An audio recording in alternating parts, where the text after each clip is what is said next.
Hey, welcome back to the channel. I'm having a hard time with this video, so hopefully this is going to be the one. So I just wanted to take a little bit of time, get another video up. I hope to get things going a little bit quicker. Just been a little down with COVID, not been able to get many games in. Um, was just about to get some games in, and then AMG dropped a little bit of news on us about Armada.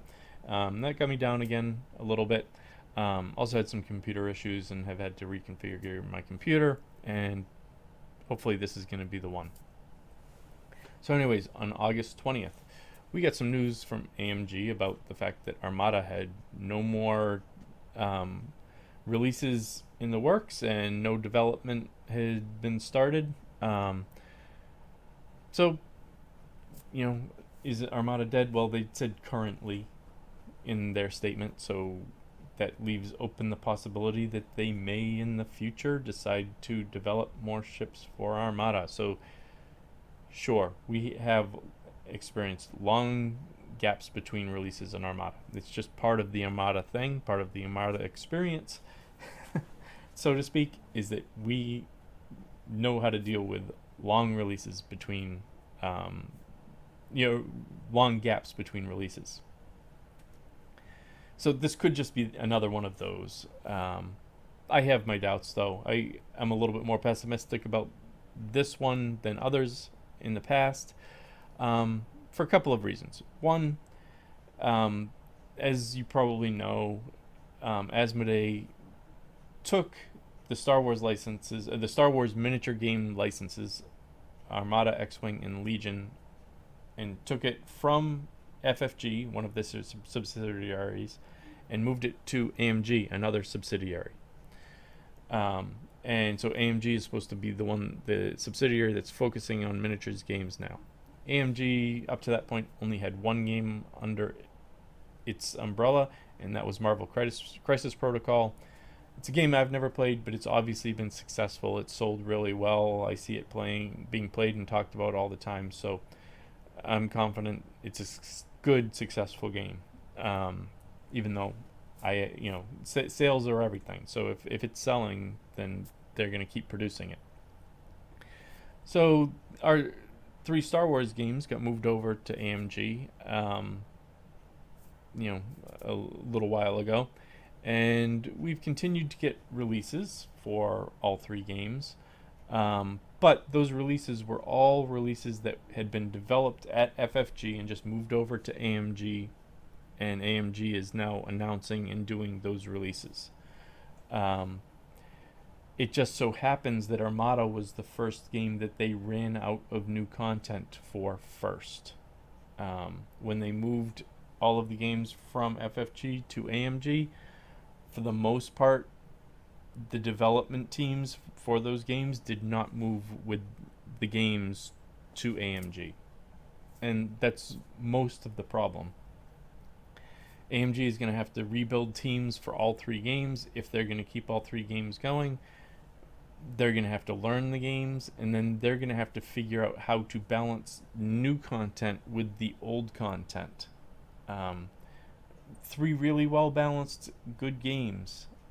Now have to have new people come in, learn the game, learn how to play the game, learn how it's balanced, and then apply that balance to new content. And I'm not as confident that they're going to be able to do that or have the resources to be able to do that for all three games. I think X-Wing may be in a similar boat to Armada sooner rather than later. That's just a guess of my own. I don't know how X-Wing does in terms of sales compared to Armada. Around me, I see much more Armada being played than X-Wing. Other parts of the world, or the country, the world, whatever, X-Wing may still be the popular game. I just don't see it in my area. So I don't know what sales are for X-Wing compared to Armada. There may be more incentive to keep X-Wing going than Armada. I don't know that. Um, so, I take it as more of a negative. have less optimism that AMG is ever going to revisit Armada. Um, on the plus side, Armada is a great game. We have 4 competitive factions. Even the 2 new factions, while they have fewer options, they are still competitive, and that's great.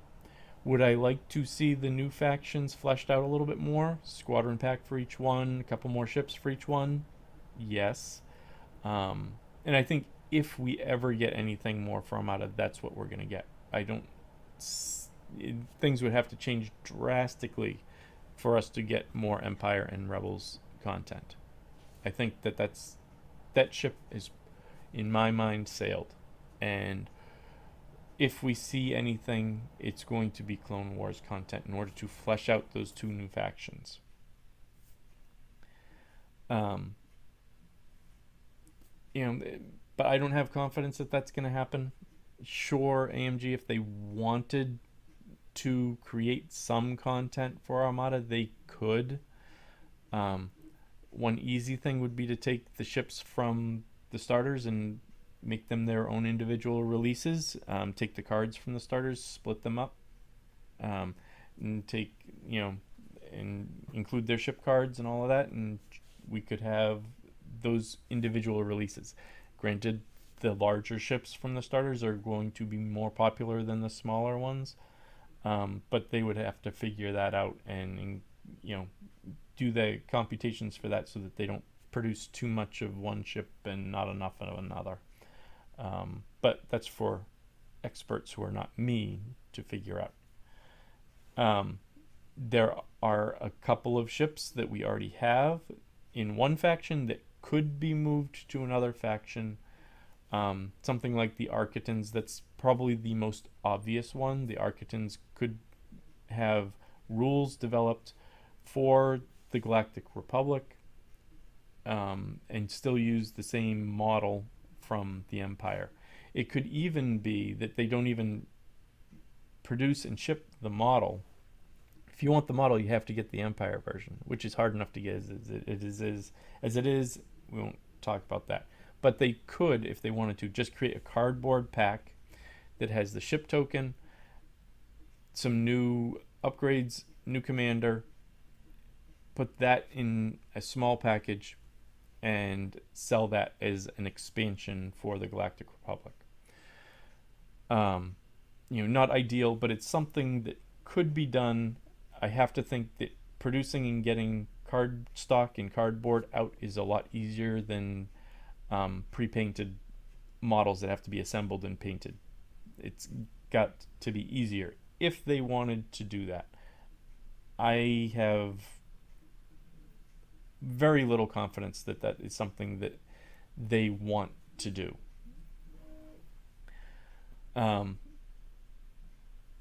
Now, the other thing is I've seen online where fans want to develop a large group that works on expansions for Armada on a fan basis, create new commanders, create new stats for ships. You would have to then buy a 3D printed model of a ship and either print out the cards or maybe they would provide the cards. Personally, not something I'm terribly interested in, unless it has very wide acceptance. It's just not something that is going to keep the game going on its own.